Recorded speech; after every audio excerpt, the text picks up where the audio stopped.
¿Por qué filosofar? 4 conferencias por Jean-François Lyotard. 4. Sobre filosofía y acción. En la primera de las 4 lecciones que hoy se acaban, intentamos poner de manifiesto que la filosofía pertenece al deseo tanto o más que cualquier otra cosa, que no es de una naturaleza distinta a la de cualquier otra pasión simple, sino simplemente ese deseo, esa pasión que se curva hacia sí misma, se refleja, ese deseo, en definitiva, que se desea. En la segunda vimos que querer buscar el origen de la filosofía es una empresa algo vana, porque la carencia que soportamos y que suscita la filosofía, la pérdida de la unidad, no es algo pasado, no es de antaño, sino este aquí y ahora, es decir, no cesa de repetirse, que de este modo la filosofía tiene su origen en sí misma y que por eso es historia. En la tercera examinamos lo que puede hacer la palabra filosófica y concluimos que, en resumidas cuentas, esta palabra no puede encerrarse en un discurso coherente y suficiente. Ilustrábamos esta imposibilidad mediante el ejemplo de un diccionario, sino que está siempre más acá de lo que quiere decir, que no dice lo suficiente y que está a la vez más allá, que dice demasiado y finalmente que lo sabe. Si reunimos todo eso, tendremos que concluir que, francamente, filosofar no sirve para nada, no conduce a nada, puesto que es un discurso que no obtiene jamás conclusiones definitivas, ya que es un deseo que se arrastra indefinidamente con su origen, un vacío que no puede llenar. Eternamente necesitado, viviendo de la palabra como de un recurso, el filósofo hace un triste papel ante sus colegas, los cuales sí que tienen cosas que enseñar. ¿Para qué sirve filosofar?, se le pregunta.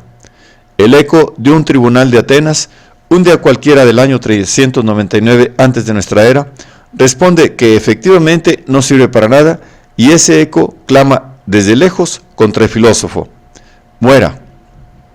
En nuestras naciones desarrolladas hoy ya no se mata a los filósofos, al menos dándoles de beber un buen trago de cicuta. Pero se puede matar la filosofía sin necesidad de envenenar al filósofo.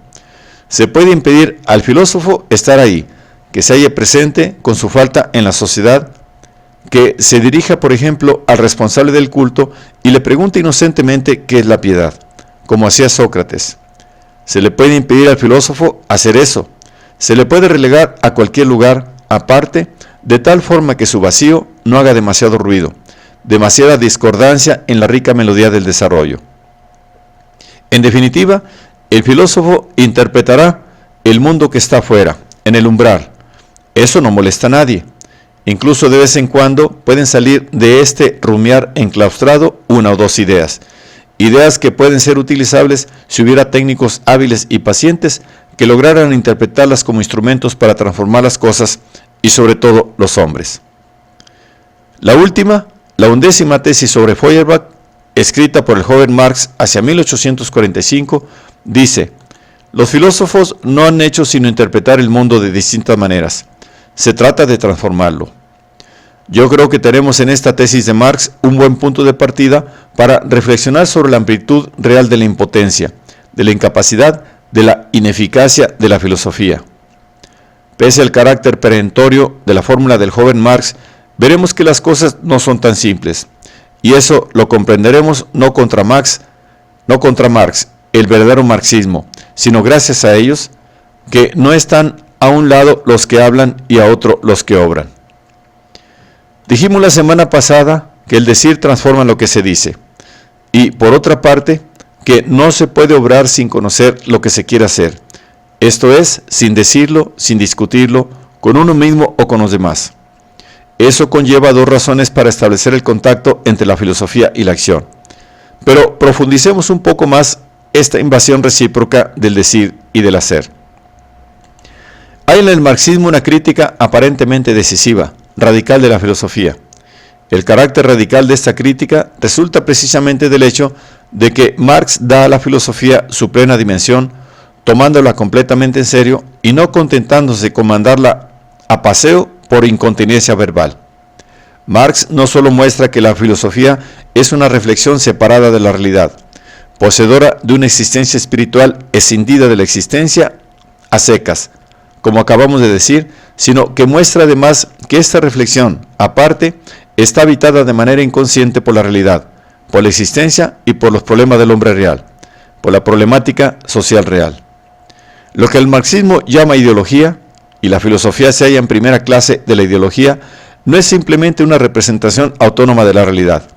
El filósofo, el pensador, estaría en su rincón, delirando solo, y en definitiva la humanidad arrastraría consigo, a través de su historia, sin provecho alguno, pero también sin gran perjuicio, esos locos charlatanes que serían los filósofos. No, Marx no ha menospreciado de ese modo la lección de Hegel. No ha olvidado que el contenido de una posición falsa no es falso en sí mismo, sino solo si se la aísla, si se lo toma como absoluto, y que si por el contrario se toma junto con aquello de donde se separó, ese contenido se presenta como un momento, como un elemento de la verdad en marcha.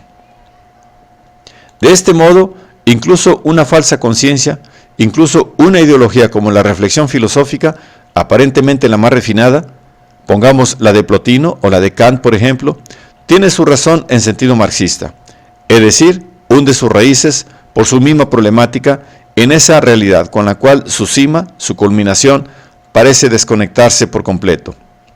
Si, por ejemplo, desde la filosofía de Descartes hasta la de Kant, la libertad aparece como un tema cada vez más central para la concepción del hombre y del mundo, como un concepto cada vez más decisivo en la teoría, es porque en la práctica se está fraguando, creciendo una corriente que sumergirá a Europa con la Revolución Francesa y después de ella.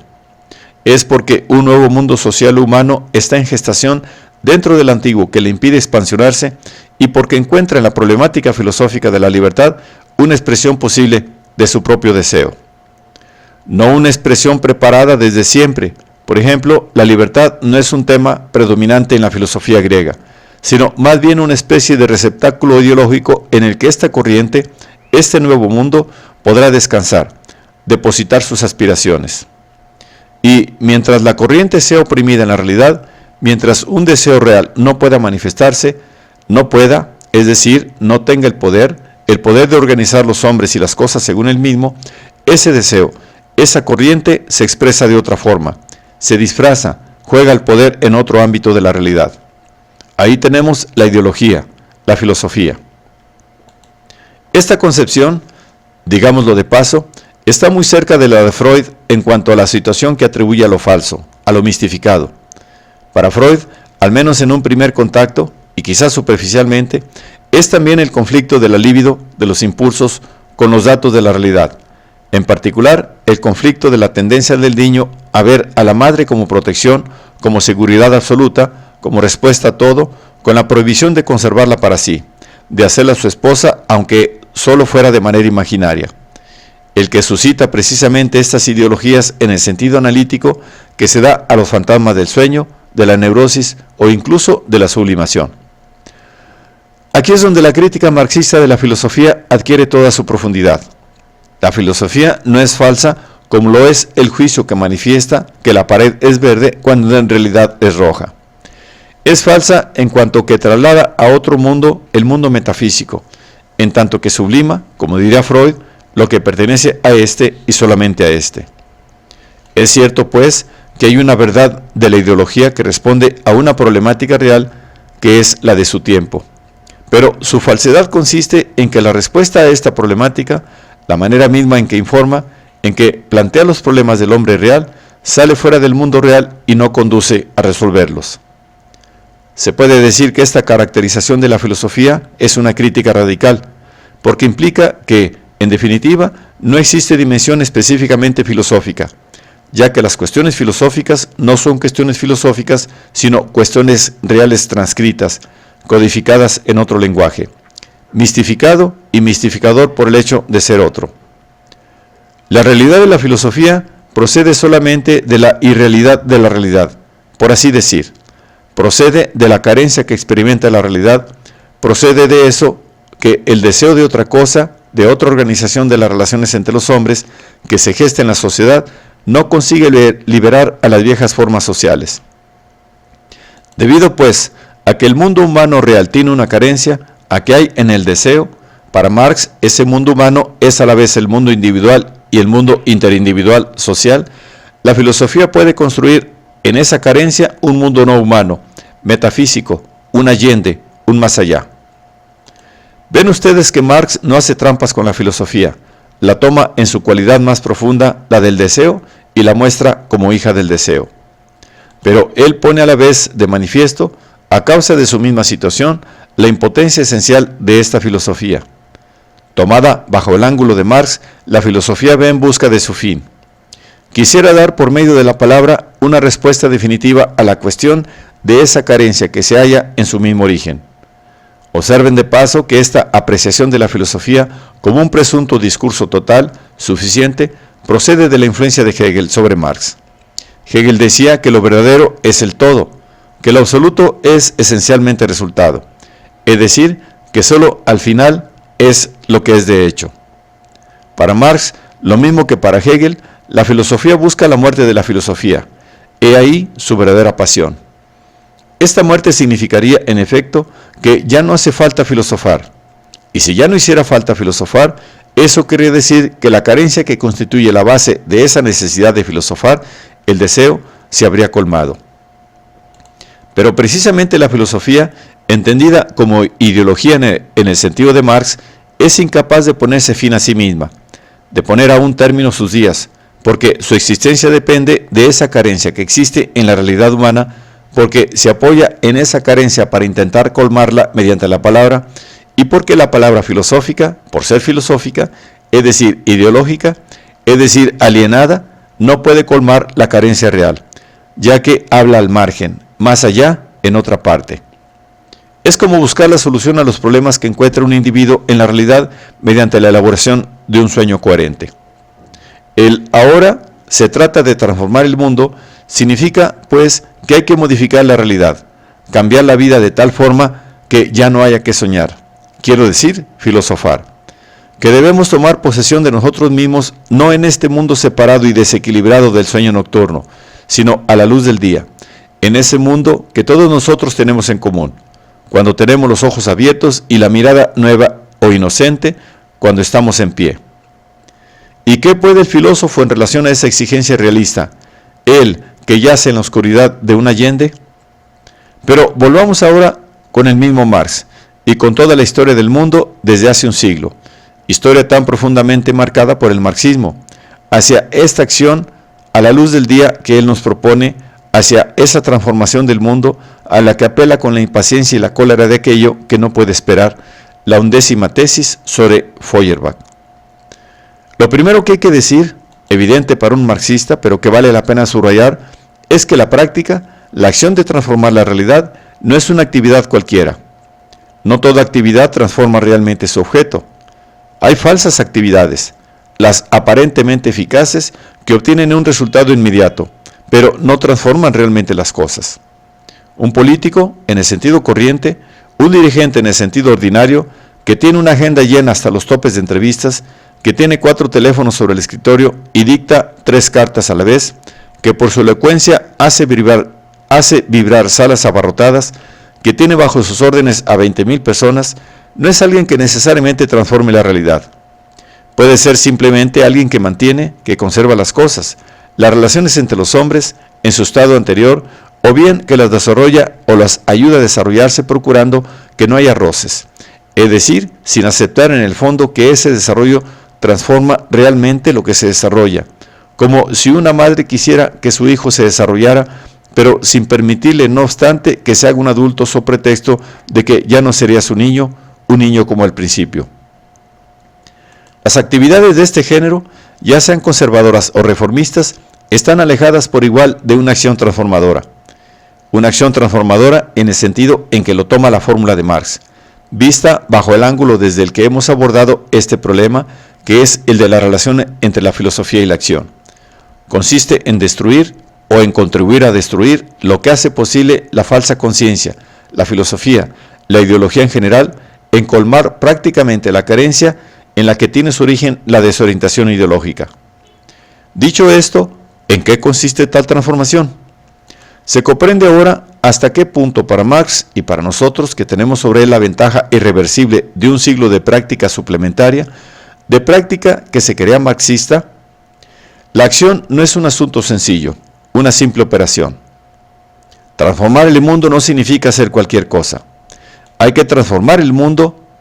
Si hay que transformar el mundo es porque hay en él una aspiración a otra cosa. Es porque lo que le falta ya está ahí, es porque su propia ausencia está presente ante él. Y esto es lo único que significa la famosa frase: la humanidad solo se plantea los problemas que está en condiciones de resolver. Si no hubiera en la realidad lo que los marxistas llaman tendencias, no habría transformación posible. Y como decíamos el otro día hablando de la palabra, todo estaría permitido. Se podría no solamente decir, sino hacer cualquier cosa. Si hay que transformar el mundo es porque él mismo ya se está transformando. En el presente hay algo que anuncia, que anticipa y que llama al futuro. La humanidad es un momento dado. La humanidad en un momento dado no es sencillamente lo que aparenta ser, lo que una buena encuesta psicosocial podría fotografiar. Por eso es que, por lo que esta clase de encuestas de tipo fotografía es siempre decepcionante por la pobreza de los clichés a los que da lugar.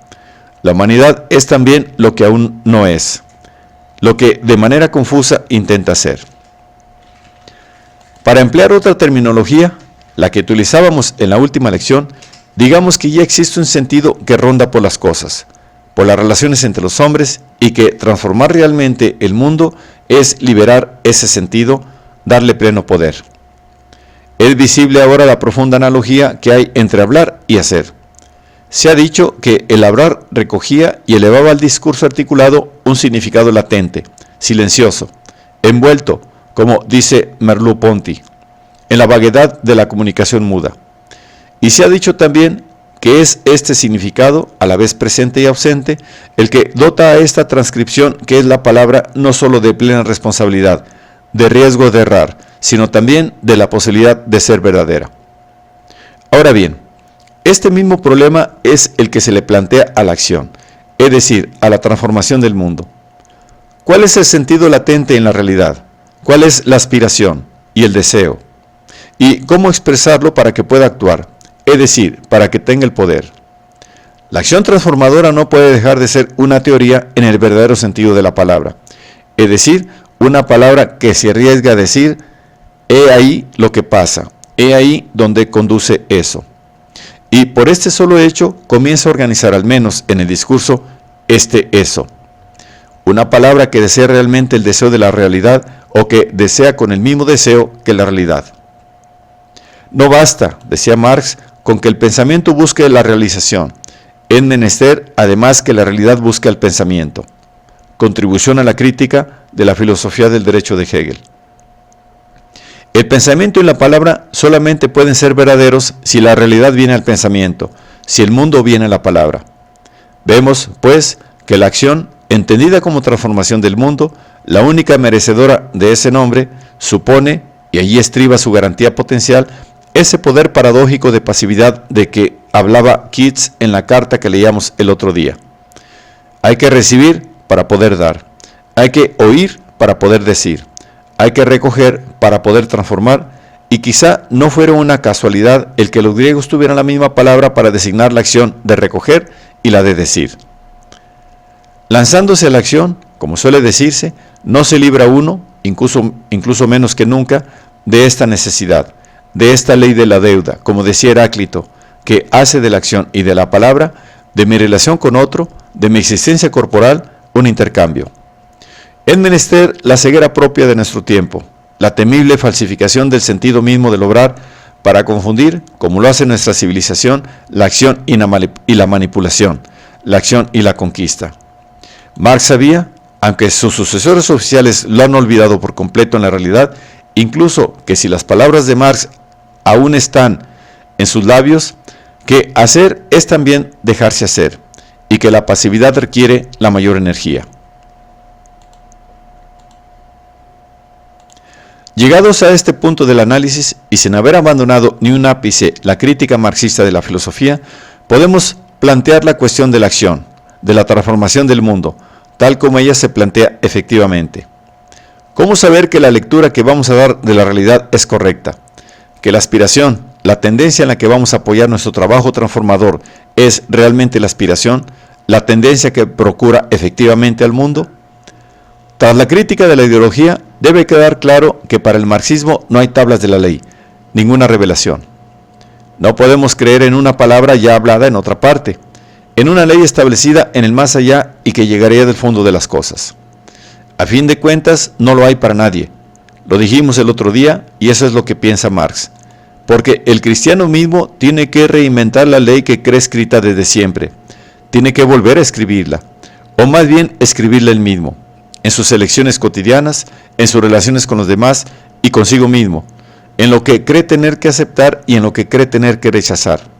Los cristianos, como ellos mismos me podrán confirmar, no se verán menos obligados que los demás a discutir, a establecer acuerdos, a reunir consejos o concilios, aunque la absoluta trascendencia de la ley no se viva como tal, no se pueda vivir en sentido estricto, no sea visible. Eso quiere decir que en el campo de la historia y de la sociedad, en el ámbito de las relaciones entre los hombres tomados en su devenir, no hay una ley escrita que determine el sentido de la historia y el de la sociedad. Eso quiere decir que hay que abandonar la idea que ha dominado y sigue dominando la filosofía de la historia y de la acción, una idea metafísica precisamente. La idea de que todo ese desorden de las sociedades que se desarrollan sobre posiciones y a ritmos diferentes, de que el conflicto, la lucha entre las clases sociales, de que todo eso conduce a la revolución como vía de solución, de que todo eso va hacia su fin como el río va a la mar, no se puede esgrimir un sentido de la historia del que uno se creía poseedor, propietario, para descodificar el orden aparente y hacer aparecer el orden real, en definitiva para hacer una política infalible. No hay política infalible, nada se adquiere. De esa falibilidad de la acción, el marxismo nos da al menos una buena razón, sobre la que hay que reflexionar, razón que nos aproxima a las relaciones entre filosofía y acción. He aquí esa razón. Si es verdad que el mundo pide ser transformado, es porque hay un sentido en la realidad que pide acontecer. Pero si es verdad que ese sentido pide acontecer, es que su advenimiento se ve impedido de alguna forma. Permítame un pequeño rodeo que creo esclarecerá las cosas. En un libro que ha tenido y que sigue teniendo una gran resonancia sobre la manera de pensar y de actuar de nuestra sociedad, este libro lleva por título en francés Cibernética y Sociedad. El autor, Norbert Wiener, escribe que la verdadera visión del mundo para el sabio no puede ser maniquea, sino agustiniana. Y con ello quiere decir, la negrura del mundo, entiéndase su opacidad, su carácter ininteligible, su desorden, es negativa y se reduce a la simple ausencia de blancura, es decir, de claridad, de razón, etc. Esta es la concepción agustiniana. No existe un principio autónomo del mal, del error. Mientras que, prosigue Wiener, en el maniqueísmo la negrura y la blancura pertenecen a dos bandos opuestos, alineados el uno frente al otro. Es muy cierto que el mundo físico, por ejemplo, no opone una resistencia unánime a los esfuerzos que hacemos para comprenderlo. No oculta su sentido expresamente para desorientar y derrotar al sabio. Solo que cuando se trata de la sociedad, de la historia, de la política, en definitiva del problema de la comunidad humana, es justo ese rechazo del maniqueísmo, es decir, de una concepción según la cual hay un adversario enfrente que hace su papel contra mí, que soy el suyo. Volvamos a las palabras de la problemática marxista. ¿Por qué la sociedad, grávida de un sentido, atormentada por un espectro, como dice el inicio del manifiesto, asediada por una carencia, no puede alumbrar sin violencia esta significación? ¿Por qué no consigue manifestar claramente lo que tiene, sino porque es impedida? Y si se le impide hacerlo, ¿no será porque hay una armada bien alineada, porque hay un adversario frente a esa aspiración que se esfuerza decididamente por contenerla? Pero no basta con decir esto, porque incluso el marxismo no es tan ingenuamente maniqueo como parece creerlo Wiener. Sabe muy bien que no hay dos adversarios alineados uno frente a otro como las piezas de un tablero antes de la partida. Sabe que la partida ya empezó hace bastante tiempo, que las piezas están mezcladas unas con otras y unas contra otras. que forman un conjunto de relaciones de complemento y a la vez de enfrentamiento. Eso quiere decir que el adversario no se halla afuera, sino también dentro. Hay que entender este dentro con la mayor penetración posible. El adversario está dentro de mi mismo pensamiento. La ruptura de la sociedad en clases sociales es también la ruptura de la práctica, es decir, de la transformación silenciosa de las relaciones sociales, con la teoría. La interpretación de la realidad, la comprensión del enunciado de lo que desea realmente la sociedad y por lo tanto la misma teoría revolucionaria, a los ojos del marxismo, está separada de la práctica. Está casi continuamente sitiada por lo que Marx llama las ideas dominantes, que son, dice, las ideas de las clases dominantes. La vinculación entre teoría y práctica se ve así expuesta continuamente al error, a la mistificación. Por consiguiente, para Marx, la palabra no puede llegar hasta lo que tiene necesidad de ella de una manera sencilla, inocente, por así decir, sino contradictoria. El movimiento sea otra cosa que anima a la sociedad, su carencia absoluta, que Marx veía encarnada en el proletariado, en esa clase social, decía, con la que no se ha cometido una injusticia particular, sino una injusticia radical, el proletariado, en tanto que falta de movimiento, no puede tener acceso espontáneo al lenguaje y a la articulación, a la teoría y a la organización. Entre este deseo, en tanto que sentido tácito, que es, y este deseo del deseo, en tanto que sentido explícito, que tiene que ser, para resolver efectivamente la decisión y el desorden en los cuales se encuentra sumergido, al igual que toda la sociedad, existe la posibilidad y riesgo de una palabra, de una teoría y de una organización, que está, por principio y para comenzar, separada de ese deseo, aislada del proletariado y que debe situarse al unísono de tal carencia para poder reflejarla. Estamos siempre en lo cierto porque el sentido latente de las cosas, del mundo que nos circunda, entre nosotros y en nosotros, se apoya en la palabra, sostiene y guía el sentido que se articula. Pero no estamos en lo cierto porque una separación mantiene la realidad total más allá de lo que nosotros podemos decir al respecto, más allá de nuestra conciencia. Pensar desde el punto de vista de la acción, aunque es cierto de cualquier forma, no es entrar en lo ya pensado, no es entrar en una articulación ya establecida, es ante todo luchar contra lo que separa. Hoy en el mundo en que nos hallamos, el significado del significante contra todo lo que impide al deseo tomar la palabra y con la palabra el poder.